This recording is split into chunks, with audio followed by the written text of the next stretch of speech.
2016 special meeting for the Manistee City Council meeting to order. Please rise for the pledge. I pledge allegiance to the flag of the United States of America and to the republic for which it stands, one nation, under God, indivisible, with liberty and justice for all. Michelle, can you please take the roll? Mayor Kenny. Here. Councilmember Beaton. Here. Councilmember Zelinski. Here. Councilmember Goodspeed. Here. Councilmember Smith. Here. Councilmember Whitlow. Here. Mayor Pro Tem Dustin. Here. City Manager. Here. City Attorney. Here. Finance Director. Here. And City Engineer. Here. Thank you. Citizen comments on agenda-related items. Is there anybody in attendance who'd like to comment on tonight's agenda? See, now we'll move on. I'm sorry. Can I ask a question? I don't really have a comment. I haven't been to a meeting before. Will I get a chance to comment at the end of the meeting? Yes. Unfinished business. Consideration of proposed MSDDA budget for fiscal year 2016-17. The Manistee Main Street Downtown Development Authority Board of Directors approved their 2016-17 fiscal year budget at their March 9, 2016 meeting for presentation to City Council. The board is requesting that City Council approve the budget as presented. City Code of Ordinance number 282.09B requires the DDA to submit their annual budget to council by the same date that the city budget is required by charter to be approved, which is May 15th. At this time, council could take action to approve the MSDDA's 2016-17 fiscal year budget. I'll make the motion. I'll second. I have a motion by Councilmember Whitliff, second by Councilmember Goodspeed to approve the MSDDA's fiscal year budget. Is there any discussion, comment? My only comment is I still object to the budget as presented. It falls $20,000 short of the recommendation for reimbursement to the city. And I understand the budget states that's in absence of any significant restructure, but it also states that the city receives little in the way of reimbursement from the DDA. And I think, avoiding a restructure there, I also look in the city budget, and the city budget says that in the future with revenues and expenses that cuts in personnel for the city may be required in the future. I would hate to think that we'd work ourselves into a position where we keep restructuring or things from happening in one area at the expense of services in the city. Well, I guess I disagree with that. I think there is a huge service that the DDA provides to the city. They're paying that streetscape bond. They do a lot of the maintenance on the Riverwalk and through the downtown. And they do a lot. They give facade grants down there. Yes, the city asked for $30,000 looking at their budget and unsure what kind of monies they would need for the search for the new director, where they were headed.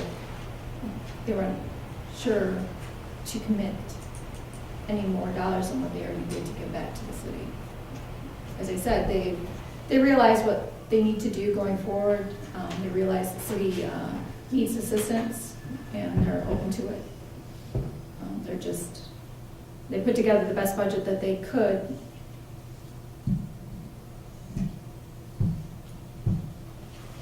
I know they're open and willing to work with the city going forward. I have a comment. It's a little bit like Jim's, but slanted a little bit differently. As business owners, my expectation is that payment is due when services are rendered. Since I'm expected to pay in full when I dine out, see a movie, or make a purchase downtown, this is a standard by which we should all play. I would like to see a far greater contribution in their budget to reimburse the city for DPW help and police for their events. That's the only problem I have right now with the DDA budget. I understand that it's balanced, but I'd like to see some effort toward them hitting that goal to fully reimburse the city. Any other comments? I agree with that, but downtown is starting to come back. I guess in the year 17, 18, 19, let's see where we go with that. And work towards more funding coming back to the city. I know they're really looking at economic development in the downtown. They're really focusing on that. And they do understand that financial situation that the city is in and what they can do to help with that. If there's a message that you can send back to the DDA board, when you go to the meetings, is if there's any time for them to make an amendment to their budget that would improve this reimbursement, it would be very welcome. I think they're well aware of that. And I know the city manager has talked with their chair on several occasions about that. And they're still going to meet on these type of issues. So if I understand correctly, that if we adopt this budget, we're not really tied into that can be changed? I think the DDA is open to, much like we are with our budget, as things happen throughout the year, looking at where they are and making adjustments as needed. When I attended the last DDA meeting, I was unsure of the direction that they were going to go. It seemed like everybody had a difference of opinion, which I understand. But there didn't seem to be any timetables of, this could drag on for 6 months, 8 months, 9 months, until they finally figure out which direction they're going to go. Well, I think they're wanting to resolve where they're headed rather quickly, sooner than later. I think it's an open end on their part. But as Councilmember Beaton mentioned in the last meeting, you're hoping that they would look outside, and so that and what they're doing is trying to reach out further to try and find good quality candidates. And that takes time. Our search took 8 months, but they're hoping to resolve that in a much shorter period of time. And perhaps partner with some other agencies to offset the cost, Oh, they're, which I think is, and that I think is something on the table that they're looking did we ever get an opinion from our attorney as to what happens if we don't approve the DDA budget? There's no specific sanction within the Downtown Development Authority Act nor in our ordinance. It certainly is though a requirement by law that this process occur. The act under which the DDA was formed has a specific statutory provision that requires that they do exactly what they're doing, which is approve the budget, submit it though to the legislative body for its approval. What happens if it doesn't occur is not contained within the act. So we'd rather not see that happen, but there's really nothing that, there's nothing I can direct you to as to what would occur.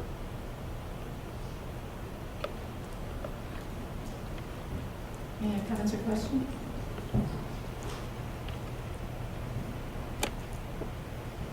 So now may I please take the roll? Councilmember Beaton? Yes. Councilmember Zelinski? Yes. Councilmember Goodspeed? Yes. Councilmember Smith? No.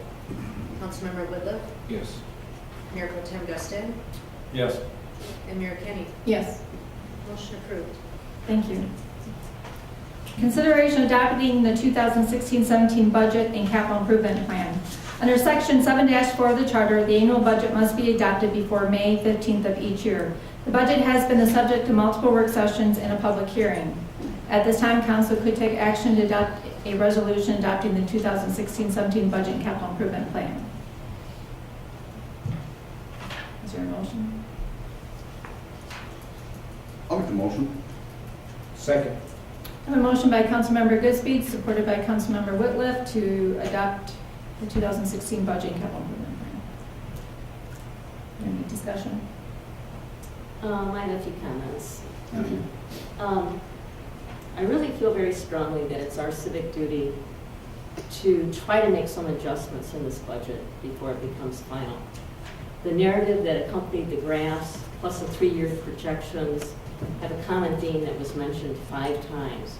Unsustainable, referenced on the following pages: page 7, page 16, page 31, page 78, and page 102. The message, at least to me, was very clear. Without increases in revenue, we must reduce spending. The work sessions we held did not change this direction. I would like us to consider making some adjustments tonight. I'm just going to throw some out here for a savings of approximately $150,000. No new vehicles. Delay the purchase for the police department of $38,000 and delay the purchase of a pickup truck for the fire department. No electric gate for the DPW. That's a $13,000 savings.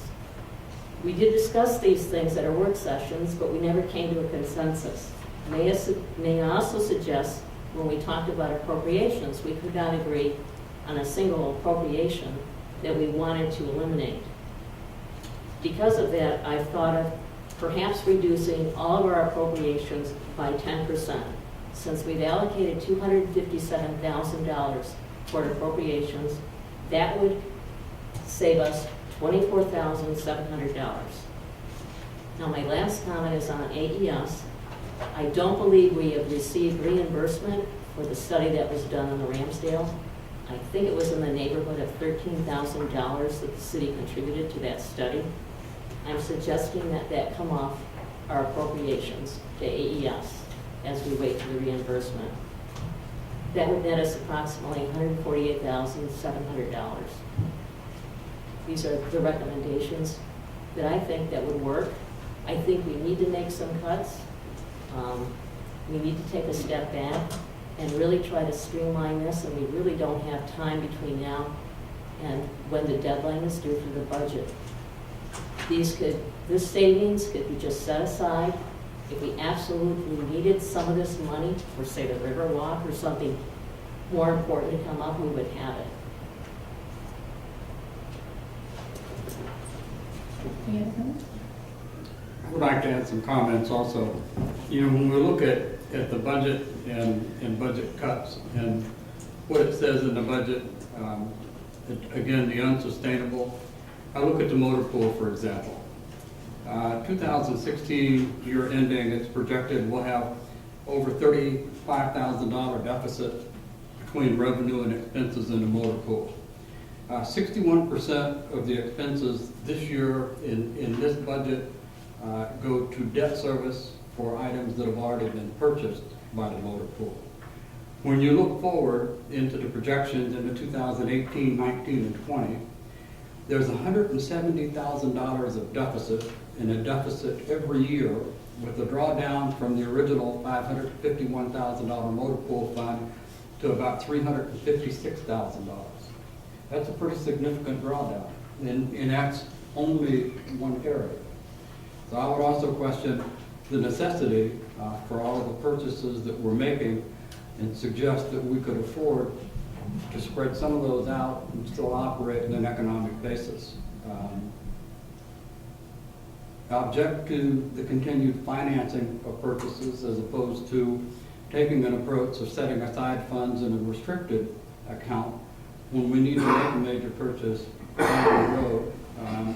I know we already discussed the plow trucks, and where we bought three plow trucks in a 2-year period of time, as opposed to spreading them out 5 years apart because they have an approximate 15-year lifespan. So I look at the motor pool as an area where we could also save money. Another area that I have great concerns about is our retirement system, PERS. I don't want to change retirement for any of the people that are currently employed by the city. However, this budget cites 2008 market crash as a cause for our unfunded liability and a need to put more into retirement. But as recent as 2012, 4 years after the crash, the fund was funded at 100.3%. The 2013-14 budget cites recent market performance and clearly states that costs are rising at an alarming rate, yet nothing seems to be done to adjust that. City contributions from 2008 through 2016 were almost $1.5 million over an 8-year period of time. The contributions for the next 4 years projected are nearly the same amount, $1.478 million, and we've got a $1.33 million unfunded liability. I think at some point in time, we're going to have to look at going to a defined contribution program where we can balance what our requirements are and not be dependent on market performance for unfunded liabilities and things that are going on in the future. Public Works, $75,000 for a crack sealing machine. Currently, we contract crack sealing with the county department. Budget indicates that they're having a financial crisis, but my correspondence with the county indicates that they're in better financial shape than they have been in the past. They don't have a financial crisis. Our question, well, we're going to get the man hours to operate a crack sealing machine and pay for the materials to do that versus contracting the services like we have or partnering with the County Road Commission. We're on track for about $100,000 of overtime in Public Works right now this year, which has trended up. Last year, the city had about $140,000 in overall overtime, and that was up about $40,000 from the year before that. Public Works has taken on the task of doing sidewalks and pouring concrete where they train people and expend hours for that. They've taken on the stump grinding, and we bought equipment for that, the tree trimming, and all of those things used to be contracted out and now they're in-house. They haven't increased in personnel. They're making the difference up through overtime. I would also share the concerns about an electric gate, $13,000 for an electric gate. An enhanced door opener when we already have a handicap access door at the marina, which is also listed that will require more expense in the future because it's more expensive to maintain. Go back into some other areas. I would like to ask this transfer out from water and sewer for a 2010 CI bond. Is that bond related to water and sewer?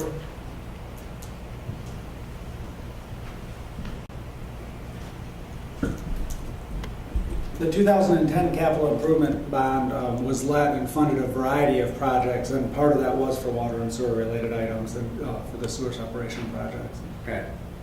My concern there is that we did this Burton and Associate rate study, and we just passed a bond in 2015 to do some additional work. And part of the rate increase that we're imposing on the citizens was to build funds in water and sewer account to fund our appreciation as we go in the future, as opposed to future bonding issues. And we're going to take $240,000 out of water and sewer to pay for that. Is that an internal loan, or is that just? That's not a new item, Councilmember Smith. That's been paid out of the water and sewer fund since that bond was issued. Okay. That was always part of the plan, and that's been built into the rate study. Thank you.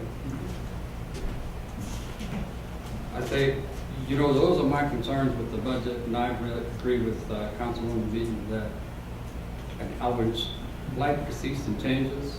I would like to see some compromise. I would like to feel comfortable voting for the budget as opposed to against the budget. That's basically what I'm at. Well, I feel we missed an opportunity. We either step off the curb or step off the cliff. I'd rather step off the curb. I've said that before. I took this weekend, on Saturday afternoon, I started reading this budget over again, and I didn't pay any attention to the numbers. I just paid attention to the narratives and what was said in the budget, what Mr. Bradford had to say. And when I did that, it was like I was reading a story. He's telling us the things that we have to do in order to be sustainable. He also tells us what's going to happen down the road and how it's going to happen. He's making predictions. I wish we would have taken more time to look at the budget and maybe make some cuts where we could. I agree with Beaton and Smith that there are some cuts that we could do that maybe could make that step off the cliff a little, not quite so far. On page 31 of the budget, he talks about issues. General fund revenue is not growing at an adequate rate to maintain. I don't know how much clearer a man can be. At an adequate rate to maintain services level and funds priorities moving forward. Projections show a dwindling, unsustainable deficit in future years without additional revenue source or reduction in spending. That's about as clear as you can make this budget for me. If we're either going to make the decisions now or we're going to make them later. But from what I read here, the decisions will be made. Thank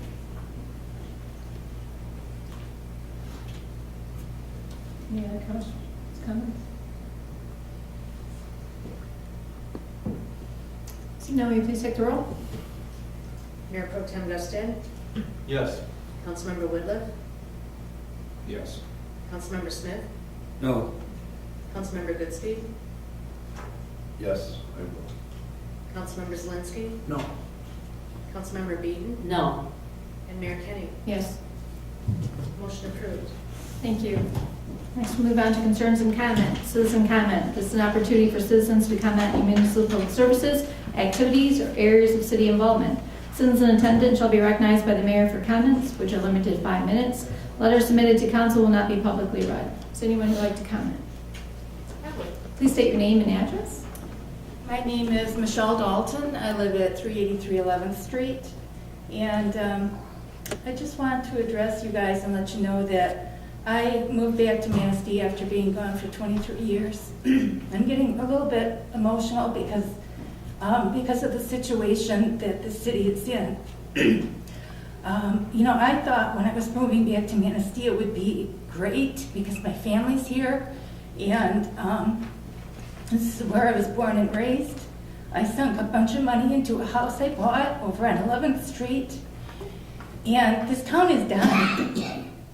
This town is dying. And if you guys can't see that, then I don't know what is going to make you see it. The downtown is not coming back. It's worse than it's ever been. And yet I chose to come back to Manistee because at one time it wasn't a great town. It is no longer a great town. And when you guys can't do your job to get a balanced budget and to do what you're elected to do, you should not be in the position you're in. If I didn't do my job, I wouldn't have it. If I didn't have a budget at home, I'd be homeless. So why are you leading this town down the path that you are? Why? Is it plain stupidity? What is it? I don't get it. You have got to be an imbecile not to see what kind of situation this town is in. Please keep your remarks respectful to the council, please. I'm not directing them directly at one person in particular. As a group, as the general situation, you guys are not being respectful to the community. And it's about time somebody told you guys that. I'm a straight shooter. People don't like what I have to say sometimes, but what I'm saying is true. And you know that there's cronyism on this board. It needs to be addressed, and hopefully it will be addressed when elections come around again. I just don't know what else to say. It's a total letdown. Everybody here needs to keep Manistee and its well-being and your constituents in mind when you make these decisions, and that is not being done. And this Real Manistee website, I hope everybody in town learns about it because there are so many things going on that the general public does not know, and they're becoming aware. And I thank you for your time. Thanks for letting me speak. And I know how I'll be voting when elections come. Thank you. Does anyone else like to comment? Please come forward, state your name and address. Carol Pasco, 610 Spruce Street. First of all, I want to thank you for what you do because what you do is hard and you have to make decisions based on what you believe is right, and I believe each one of you does that and that you do the very best you can. And maybe I don't agree with everything that you do, and sometimes I don't agree with it. As far as the real Manistee is concerned, to me that is one of the most destructive things that has ever happened in our city. The meanness, the nasty attacks on individuals, the lying, the exaggeration, and the distortion are a disgrace. It's a small group of people, one from Hawaii, one from Grand Haven, one from Toledo, I think a couple from Manistee, and I think it's one of the saddest things that people read. I agree that we need to look at things. We need to see. But you as a group, I believe, do try to. I disagree with a lot of you. And I disagree with everybody at one time or another, probably. But the fact is, what you do is not easy to do because you have to face all of us and do what you believe is right.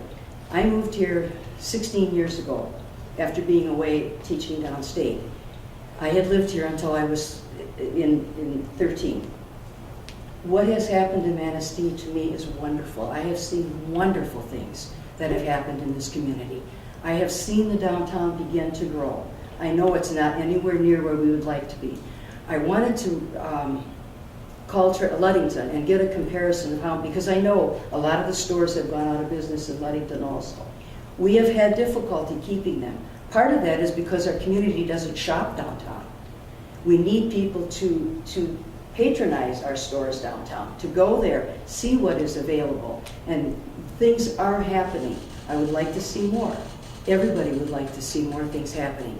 I don't think City Council can do that on their own. This is something downtown has to do, DDA has to do, individual citizens have to do. We have to be more active too. It's easy for us to criticize and not do our part as citizens to try to do more, to serve on committees. Look at when you, and I say this not serving in any of them, when you come out and say, we need citizens to serve on these committees. There are 4 seats available and there's 1 person applying. Where are the people applying for these positions to help our city grow? So to blame it, to make it look like it's all your fault, I think is wrong. And I thank you for what you do. Thank you. Is there anyone else who'd like to comment? So now we'll move on to officials and staff. City Clerk? Follow up to what Carol just said. I had advertised for boards and commissions, and I had 21 available spots. Could you repeat that? I didn't hear you. For boards and commissions, I have 21 available spots for various boards. And how do you advertise those? They're in the News Advocate. I think last Friday, Saturday, they'll be in the next Friday and Saturday for 3 weeks total. Do you ever put it on the website? Yes. And the forms are available on the website also. City Manager? Nothing. City Attorney? Nothing on it. Finance Director? Nothing, Your Honor. City Engineer? Nothing, Your Honor. Councilmember Beaton? Nothing at this time. Councilmember Zalinski? Good, thank you. Very good, thanks. Councilmember Smith? I'd like to thank our citizens for coming forward and speaking tonight. Thank you. Councilmember Whitlow? Next week I will not be here. Be out of town.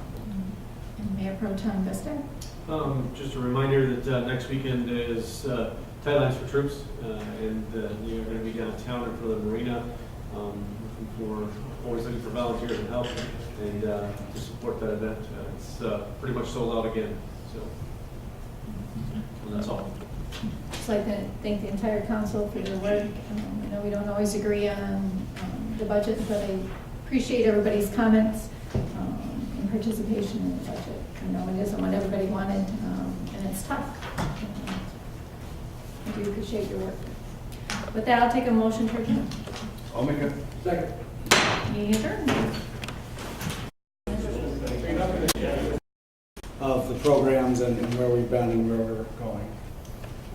So the first question a lot of people have is, what is a brownfield? And this is straight off the MEDC website.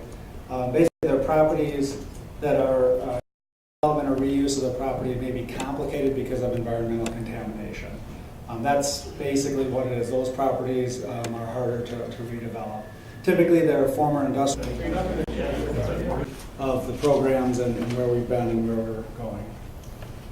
So the first question a lot of people have is, what is a brownfield? And this is straight off the MEDC website, basically of the programs and where we've been and where we're going.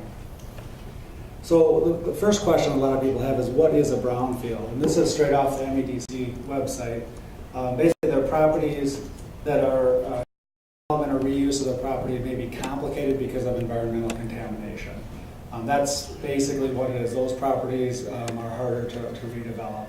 Typically, they're former industrial or manufacturing sites, and they're typically found in cities and urban areas which have been built up longer and have had more time for those types of activities to occur. Many have been vacant for a long period of time or have fallen into disrepair, and typically are considered a blight or an eyesore. And everybody's seen those throughout communities across the state of Michigan. In contrast, we have things that are called green fields, which are basically vacant land that has never had any development and is real easy to develop. So here's just a kind of a graphic comparison. Obviously, the field on the right, if that was in a desirable area outside of an urban area, it would be a lot easier to develop, assuming it had utilities, compared to cleaning up what's on the left there and rebuilding. And that is, in essence, why brownfield programs exist, is so that these contaminated and obsolete sites can be reused and restored, and it helps to control sprawl and things like that.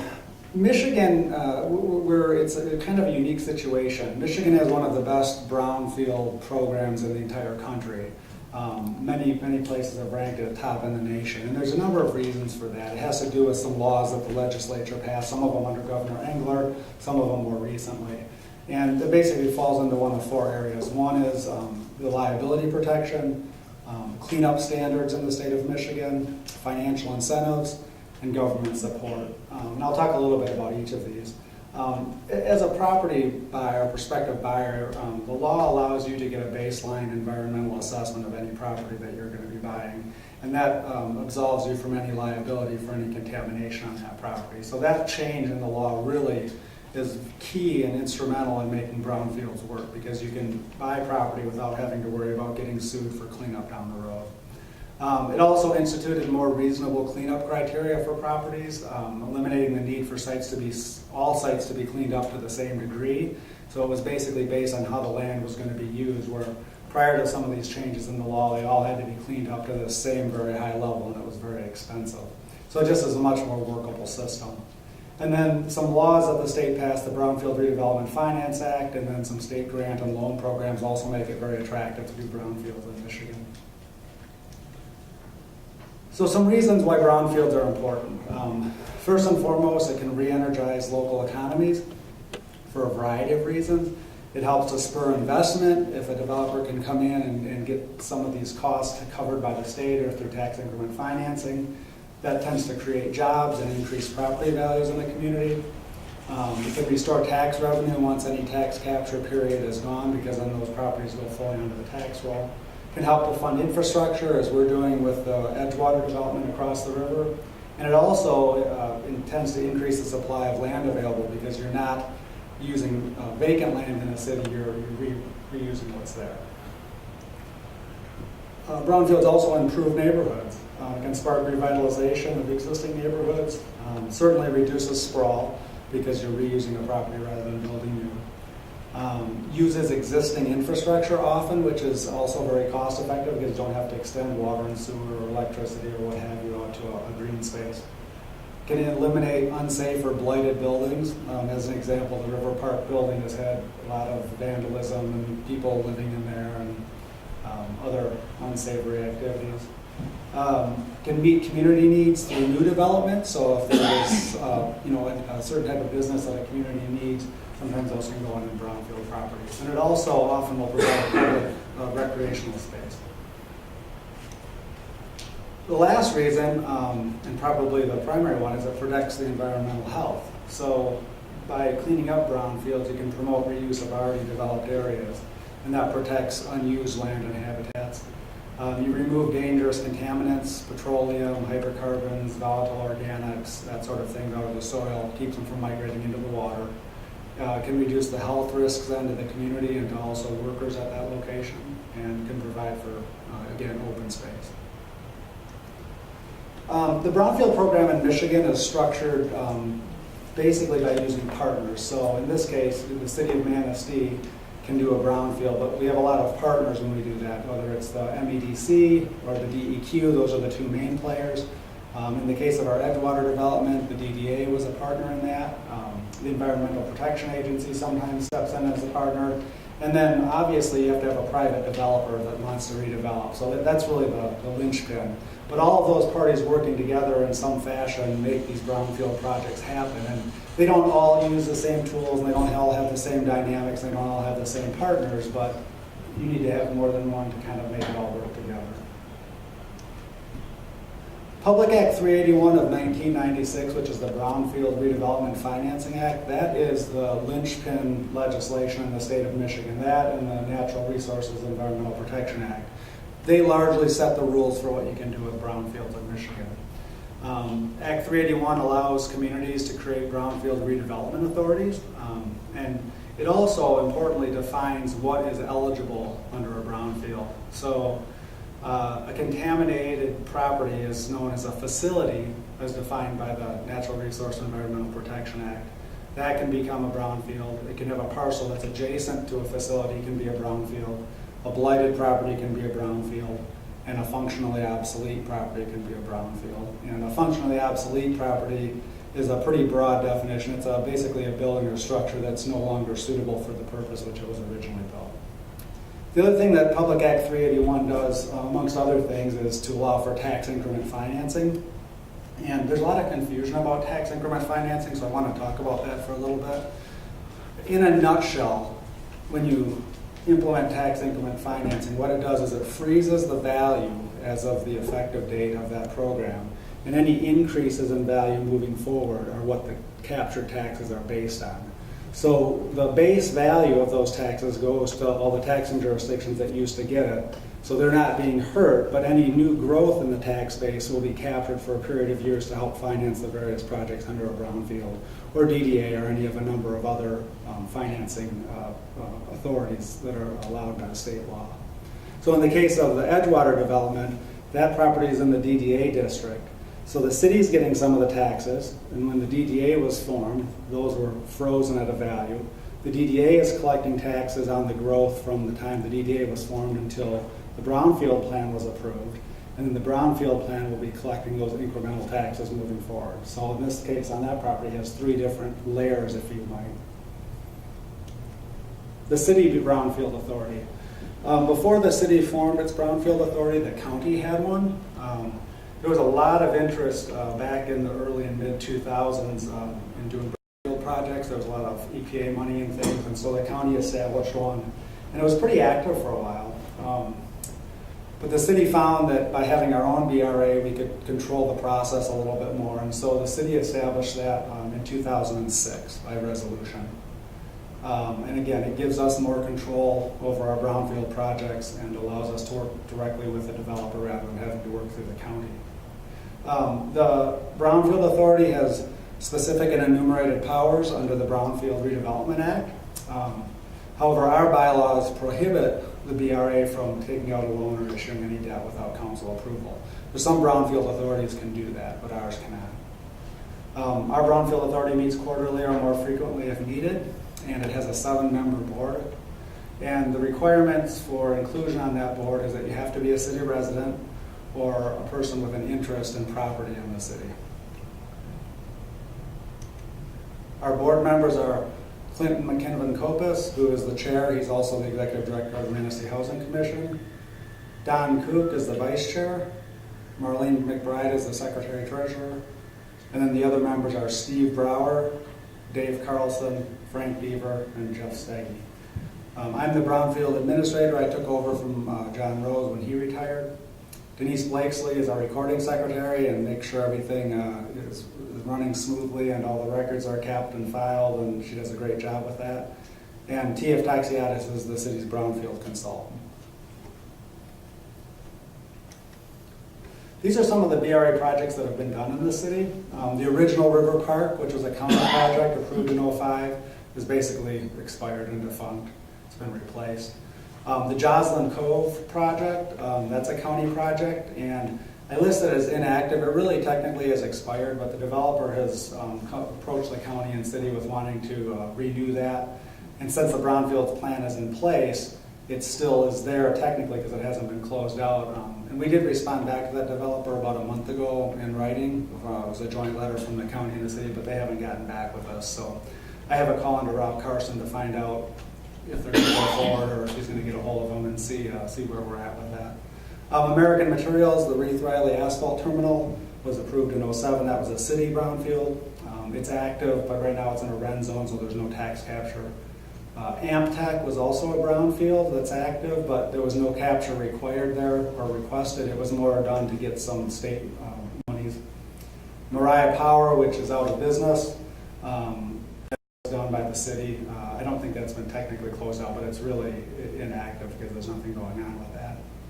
The two active ones really are 334 River Street, which we just started capturing taxes on this year because the taxable value finally exceeded the base. It was a very small capture this year. And the amount of money that that project is recovering is actually fairly low. And then the South Washington or Edgewater project, which is active and is hopefully moving forward here shortly. Should see some construction on site if everything goes well, probably within the next month. The city has received some brownfield grants in the past. Again, in the early and mid 2000s, we got a brownfield demonstration pilot grant for $200,000 and a community-wide assessment for $195,000. And then later, we got a hazardous substances assessment grant and a petroleum assessment grant. And all of those basically help to have a file created for different properties so that when a developer comes in, they can get information on these properties and it makes the redevelopment of them a lot easier. And I don't know how many properties we did with those 4 grants, but it was dozens of properties that we have information on. So those were very helpful from that regard. And again, it speeds up the process if somebody happens to be looking at one of those properties and wants to try to redevelop it. The MEDC, they run what's known as the Community Development Brownfield Program, and they basically administer that on behalf of the Michigan Strategic Fund. The MEDC approves and administers the school tax capture for non-environmental activities. That's kind of the MEDC's involvement.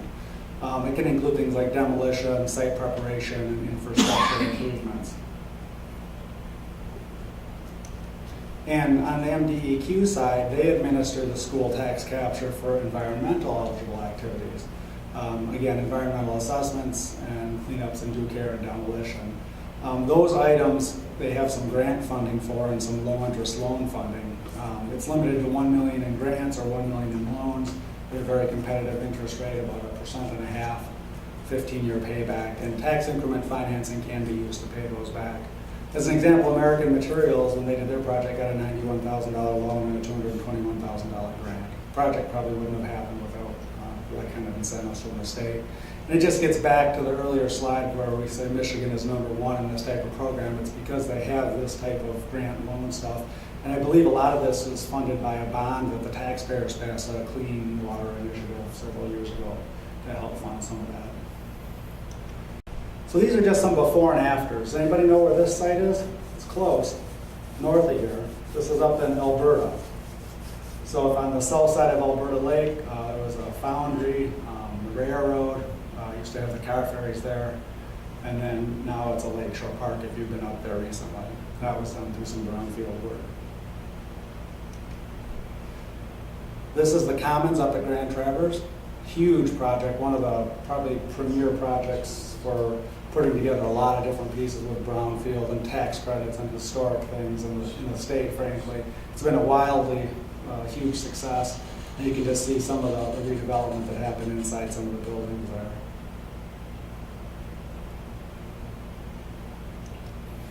This is right here in Manistee. This is the American Materials Asphalt Terminal. You can see back, I think that one on the left was taken in 2004, and the one on the right is after the terminal has been built. I think that's the most recent aerials off of Google Earth. So you can see that was an industrial site, had a lot of problems, needed some cleanup, and through the combination of Renaissance Zone, MEDC loan and grant, TIF financing down the road when Renaissance Zone runs out, and a lot of private investment, that's what you have, which is a viable terminal. It'll be here for years. It'll generate taxes once the incentives are through.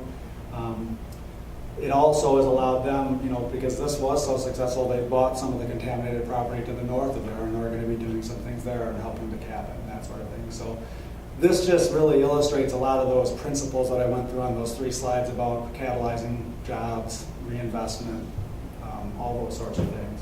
That property probably would not have been looking like it is today without the incentives that were offered in the Brownfield program. It would probably still be like it is down there on the left. And then obviously the project that we're working on now, this would be the Edgewater project, and we've got a rendering on the right there, and on the left is what it looks like today. Actually, I think there's a little bit more flapping Tyvek on it today, so hopefully that'll get covered up soon. And then the North Channel outlet. Does anybody have any questions? I have one. Talking about starting to do some work on the buildings down there. Didn't we, in our agreement that the city signed, weren't they supposed to start work within 90 days? I'll have to modeling and the work on that building? Yeah, I'll have to review the dates on that. I think they're probably still within that timeline. They've had quite a few delays with the MEDC, and I know they've ordered the materials or are in the process of ordering the materials for the retaining wall work, so that should be happening real soon. I think it's probably something we should check into. What do you think, Mr. Keller? I'm not too concerned about the progress that they have or haven't made. As Ed alluded to, they've had significant holdups with the MEDC, and we were involved in a conference call several weeks ago, and we're able to help prod MEDC along. So they've got a different funding stream now that makes it a little less convoluted for them to work with. So they're still moving ahead. It's just that it's not because of their lack of effort. It was some issues at the state level that they had to work through with the state. Do we typically just let things like that go, or do we try to amend the contract that we have with them? Well, we can amend the contract, but if we're aware that of the roadblocks that they faced and that they're working through and they're showing good faith, we work with them. As I recall, there's a number of moving parts to that agreement with a number of different financing and strategies, and a lot of the tumblers had to fall in place perfectly in order to hit probably that certain window. But you know, I'm impressed and confident if staff is that they're moving forward amicably. But you know, obviously, if there's something that the city needs to do to help or assist or adjust, well, that's something that. No, I'm comfortable with what the city's done to help them, and we've been working with them, and they've been very good at keeping us informed, and we know exactly where they are. We just received a couple of emails from the state, just indicating a few things that they needed more from the developer, so that's moving forward. So it's not stalled, it's not stagnant, it's just sometimes slower than you would like. Can we just get a fix on the timeline, and if it needs to be adjusted? We can look into it, certainly. I think it would be prudent for us to just stay on top of that. We can do that.